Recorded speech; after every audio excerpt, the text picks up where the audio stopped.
Είμαι σήμερα στην κουζίνα της Cooking Ελλάς και θα σας δείξω μια γκασπάτσιο διαφορετική από τις υπόλοιπες. Με το μπαμίξ, το οποίο είναι ελβετικής προέλευσης και έχει εφόρου ζωής εγγύηση.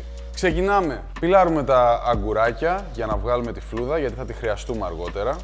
Θα χρησιμοποιήσουμε τις λεπίδες τις οποίες μας δίνει το slicey, ώστε να κόψουμε το αγκούρι σε πολύ λεπτές φέτες. Τοποθετούμε το αγκούρι και πατάμε. Γρήγορα και εύκολα. Στην ουσία αυτό το μηχάνημα μας λύνει τα χέρια. Βάζουμε τα αγκουράκια μέσα στην κατσαρόλα, προσθέτουμε λίγο ελαιόλαδο και ανάβουμε το μάτι. Και θα ρίξουμε λίγο αλάτι με το μήλο μπαχαρικών μας, ώστε να υδρώσουν τα αγκούρια, να βγάλουν τα υγρά τους και να μαγειρευτούν.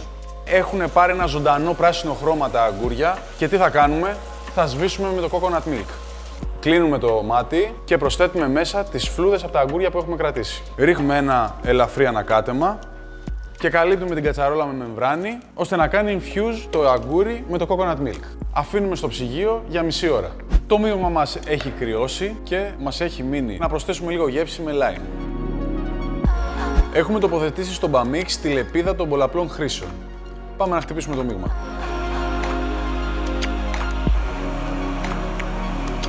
Είμαστε έτοιμοι να σερβίρουμε. Θα περάσουμε το υλικό μας από μία σίτα.